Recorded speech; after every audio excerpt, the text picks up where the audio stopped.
রূপসা, বৌদি, আমি এখন তোমার সাথে কোনো কথা বলতে চাই না। ভালো লাগছে না আমার। তুমি তুমি আমাকে একা ছেড়ে দাও তো, আমার ভীষণ মাথা ধরেছে। প্লিজ ঘর থেকে বেরিয়ে যাও। আমি তোমার সঙ্গে কোনো কথা বলতে আসিনি রূপসা। তোমার একটা জিনিস তোমাকে ফেরত দিতে এসেছি।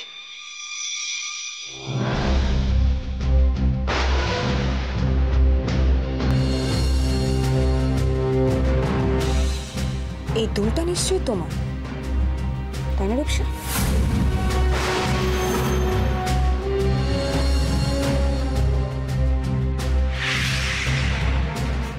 আমার আমার এই দুলটা তোমার কাছে কি করছে বৌদি? উল্টে যদি প্রশ্নটা আমি তোমাকে করি, ঠাকুরের আসনের সামনে এই দুলটা কি করছিল? মানে কি করে গেল দুলটা ওখানে? যেতেই পারে, যেতেই পারে। কালকে সন্ধ্যেবেলায় যখন আমি তোমার সাথে বসে ঠাকুরকে গয়না পরাচ্ছিলাম, তখনই হয়তো আমার কান থেকে দুলটা খুলে পড়ে গেছে। সিম্পল। বেশ, কালকে মানে গতকাল দুলটা তোমার কান থেকে খুলে পড়ে গেছে। তা রূপসা, তোমার একবারও মনে হলো না যে দুলটা খোঁজা দরকার? দুলটা কোথায়? পিসিমণি যদি আমাকে সবকিছু না বলতো তাহলে আমি বুঝতেও পারতাম না দুলটা কার। দেখো বৌদি, বাড়ির শুদ্ধ লোক ঠাকুরের গয়না পাওয়া যাচ্ছে না, সেটা নিয়ে খুব ব্যস্ত ছিল। তাই আমি আবার আমার গয়নার কথা বলে কাউকে ডিস্টার্ব করতে চাইনি, বুঝলে তো। আর কুরিয়ারের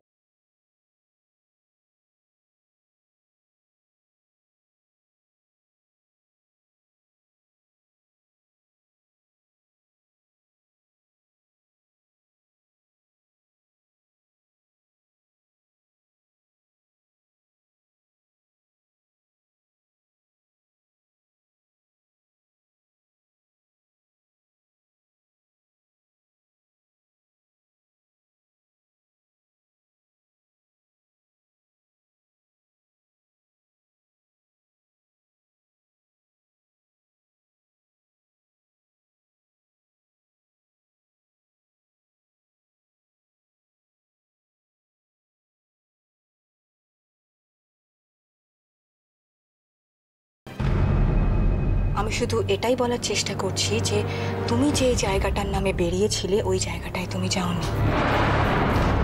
আর বাড়ি ফিরে এসে পুলিশকে দেখে তুমি প্রচন্ড নার্ভাস হয়ে গেছিলে। কেন রূপসা, পুলিশকে দেখে তুমি এত নার্ভাস কেন হয়েছিলে হঠাৎ? তুমি তো পুলিশের ওপর দিয়ে যাবে দেখছি। বাড়িটাকে তো তুমি থানায় বানিয়ে ফেলেছো বৌদি। এত কিসের প্রশ্ন, কিসের এত জেরা? হ্যাঁ, আর আমি তোমার কোনো প্রশ্নের উত্তর দিতেই বাধ্য নই বৌদি। রূপসা, আমি তোমাকে কোনোভাবে বাধ্য করছি না। তুমি একটা ভয়ঙ্কর বিপদে পড়েছো, আর সেই বিপদ থেকে আমি তোমাকে বাঁচাতে চাইছি মাত্র। বিপদ? আমার যে বিপদ হয়েছে সেটা তো এখনো আমিও জানতে পারলাম না বৌদি। ভগবানের যে দিব্য দৃষ্টি থাকে সেটা তো আমি জানতাম বৌদি, কিন্তু তোমারও যে আছে সে কথা আমি আজই জানতে পারলাম। আপনজনের সমস্যা দেখার জন্য দিব্য দৃষ্টির দরকার পড়ে না রূপসা। মন থাকলেই দেখা যায়। আপনজন? এটা আমার আপনজন বৌদি? আমি এসব ফিল্মি ডায়লগ প্লিজ তুমি আমার সাথে অ্যাপ্লাই করবে না। রূপসা, রূপসা দেখো, তুমি কিন্তু খুব ভুল করছো। আমি তোমার ভালো চাই যে বলেই তোমার জন্য ওয়ারিড। প্লিজ রূপসা, আমি তোমাকে সাহায্য করতে চাই। ফর গড সেক আমাকে খুলে বলো কি হয়েছে। বৌদি, এখন আমি একজন অ্যাডাল্ট, তাই আমার পক্ষে কোনটা ভালো কোনটা মন্দ, কি করা উচিত কি করা উচিত নয়, সেটুকু জ্ঞান আমার হয়েছে। তাই তুমি আমাকে একা ছেড়ে দাও, আর আমার ব্যাপারে তোমাকে এত ইন্টারফেয়ার করতে হবে না বৌদি। আমি নিজে সামনে নেবো, তুমি টেনশন করো না। আমাকে একটু একা থাকতে দাও। আর বড্ড মাথা ব্যথা করছে আমার, আর পাচ্ছি না। তুমি একটু প্লিজ ঘর থেকে বেরিয়ে যাও তো, আর সহ্য করতে পারছি না।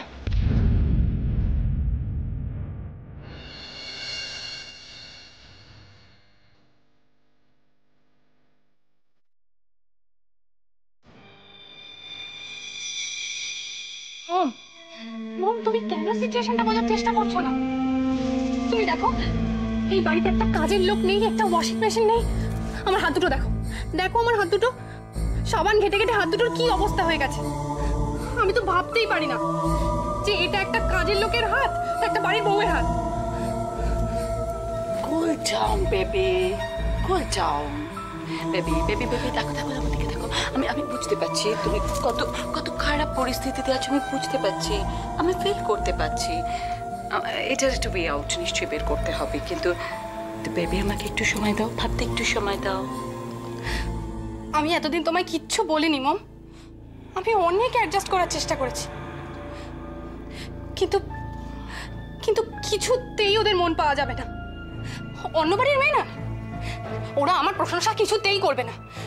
ওদের নিজেদের মেয়ে যদি করতো তাহলে ওরা প্রশংসা করতো। আমি আমি তো একটা মানুষ মম, এত পড়াশোনা শিখে আমি কেন সারাদিন ওদের পায়ে পড়ে থাকবো বলো তো? আমি এই বাড়ির বউ বলে ও সমস্ত কনসেপ্ট আগেকার দিনে ছিল। 7 হাত ঘোমটা দিয়ে চলাফেরা করো, 7 চড়েও মুখে কোনো রা করবে না, কিন্তু ওসব এখন আর চলে না মম, ওসব পুরনো হয়ে গেছে। ওদেরকে বুঝিয়ে দিতে হবে যে আমারও কিছু সকাল্লাদ আছে। বেবি যদি একবার এ বাড়ি থেকে বেরিয়ে যায় তাহলে তোমার যাতায়াতটাই বন্ধ হয়ে যাবে। এতদিন ধরে যে প্ল্যান আমার মাথায় ঘুরছে সব সব ভেস্তে যাবে।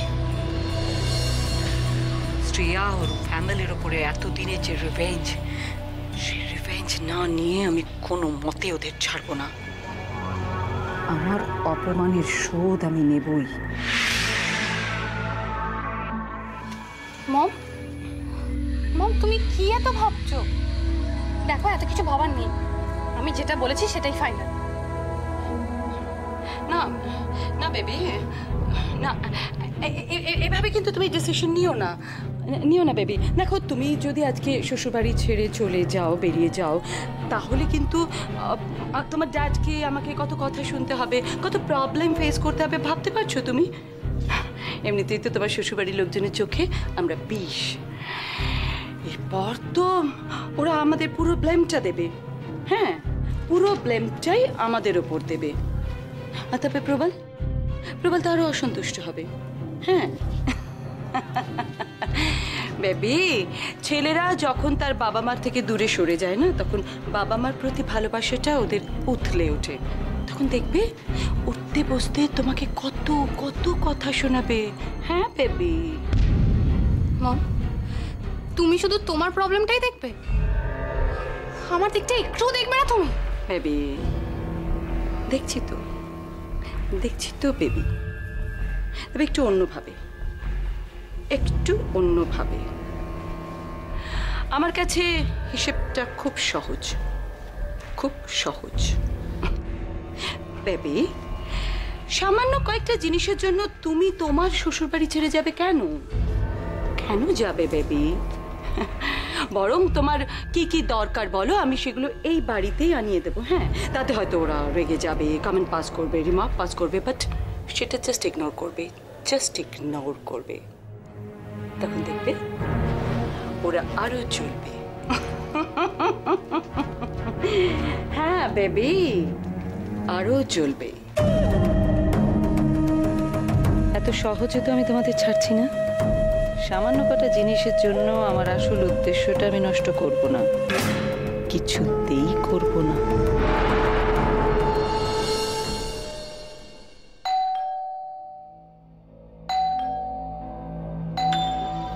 সন্ধ্যা, দেখো তো কে এসেছে, বেল বাজছে।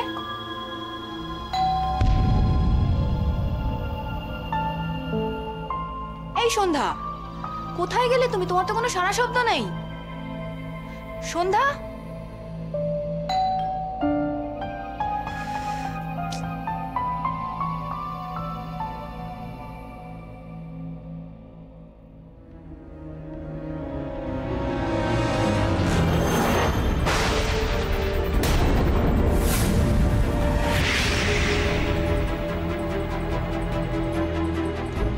আপনি ভেতরে আসুন, আমি রূপসাকে ডেকে দিচ্ছি। শুনুন না, আমার সঙ্গে আরও একজন আছেন। তাকে ভেতরে আসতে বলবেন না? মা,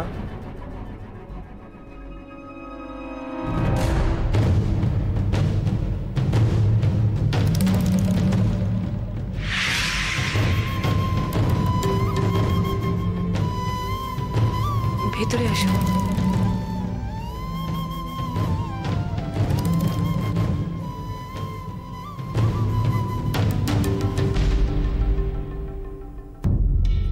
ওকে, নীল, চিনতে পারলাম না তো। ও আমার ছেলের বউ দিদি। রূপসা, এই রূপসা, একবার বসার ঘরে আর ডাকে এসছেন। বসুন বসুন দিদি, বসুন।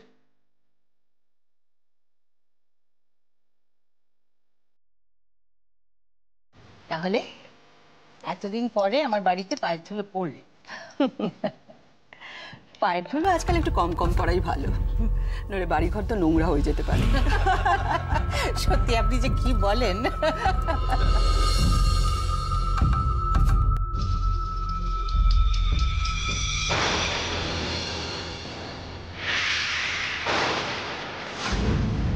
মা, আপনি এখানে?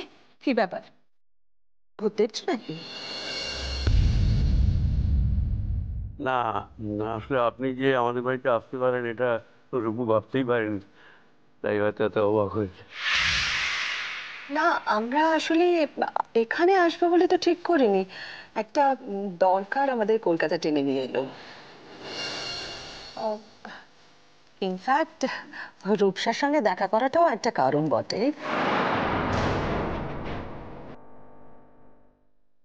আমার সাথে দেখা? অফকোর্স তোমার সঙ্গে, শুধু তোমার সঙ্গে কেন, তোমার মা বাবার সঙ্গেও। অনেকদিন দেখা হয় না, ভাবলাম একবার ঘুরে যাই। বেশ করেছেন। তা এখন কিছুদিন আছেন তো? হ্যাঁ, আপাতত তো থাকতেই হচ্ছে। ও, তাহলে আপনার এই বাড়ির পুজো, ওই যে যেটার জন্য রূপসা শাড়ি কুরিয়ার করে পাঠালো।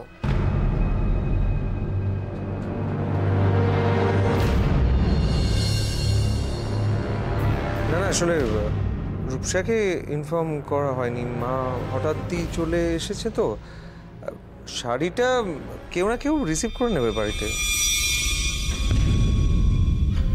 শ্রেয়া, একটু চা জল খাবারের ব্যবস্থা করো। না না, আপনারা একদম ব্যস্ত হবেন না, আমাদের এক্ষুনি হোটেলে ফিরে যেতে হবে। না না, এটা তো ঠিক নয় নীল। তুমি কাজে এসেছো, হোটেলে উঠেছো, ঠিক আছে, কিন্তু তোমার মাকে তো আমরা হোটেলে থাকতে দিতে পারি না। না না, দেখুন না, আমরা একেই না জানিয়ে হুট করে চলে এসেছি, ফার্দার আর প্রবলেম করতে চাই না। এমা, এতে প্রবলেমের কি আছে? আপনারা আমাদের আত্মীয় হন, আর হোটেলে থাকলে তো আমাদের খারাপ লাগবে, তাই না? ব্যাস, শ্রেয়া মা যখন বলে দিয়েছে তখন এই সিদ্ধান্তের নড়চড় হবে না। এ বাড়িতে আমরা সবাই শ্রেয়ার কথা মেনেছি।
করছো?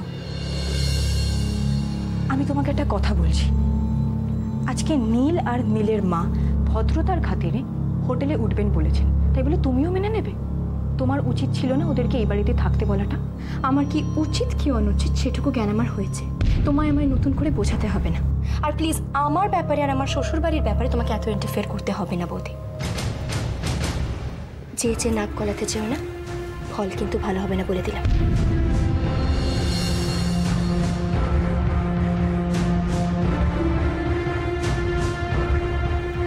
অদ্ভুত মেয়ে তো, ওদেরকে বাড়িতে থাকতে বলায় ও এভাবে কেন রিঅ্যাক্ট করছে?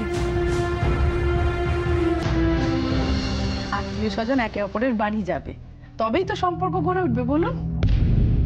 আমি তো রূপকে সেই কবে থেকে বলছি, সেই যে বিয়ের সময় যোগাযোগ হয়েছিল বাস, তারপর থেকে আর কোনো যোগাযোগই নেই। কি করে যোগাযোগ হবে বলুন তো? রূপসা তো এখানে আসার জন্য কোনোদিন ইনভাইটই করেনি।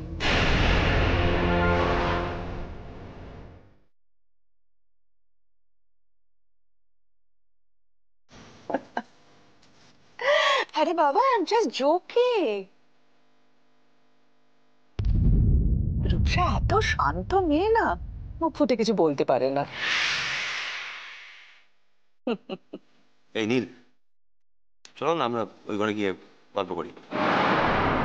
সেটাই বেটার হবে।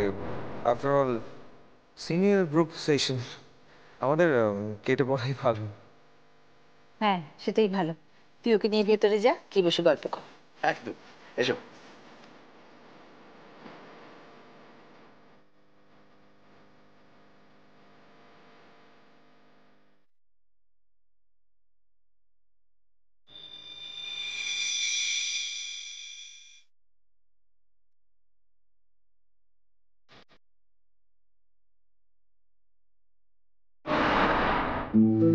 ভেরি সরি, একটু দেরি হয়ে গেল। It's all right. থ্যাঙ্কস। তোমার বাপের বাড়ি কোথায় শ্রেয়া? এখানেই তো। ও, ও কলকাতারই মেয়ে? আমি তো ভেবেছিলাম মফস্বলের। এনিওয়ে, বাড়ির বউ যত টিপটপ থাকবে ততই ঘর দোর সমস্ত পরিষ্কার একদম থাকবে, আদারওয়াইজ ভেরি ডিফিকাল্ট। আরে সবই তো বৌদির জন্য। বৌদিকে দেখে দেখে তো সবকিছু শিখেছে না। তবু সবাইকে আর শিখতে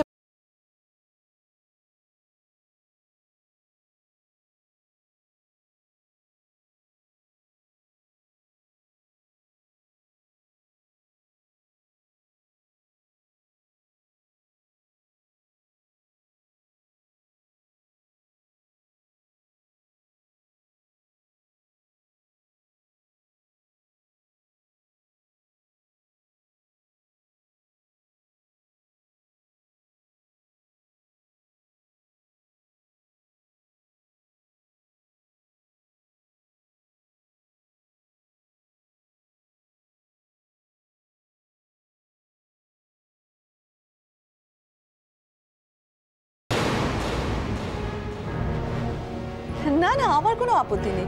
ইনফ্যাক্ট আমি একা একদম থাকতে পারি না। তবে হ্যাঁ, পিসিমণির যদি কোনো আপত্তি না থাকে। হ্যাঁ, আরে খারাপ লাগবে কেন? ভালোই লাগবে, ভালোই লাগবে আমার। কি চমৎকার ছেলের বউ আপনার। I am so jealous of you.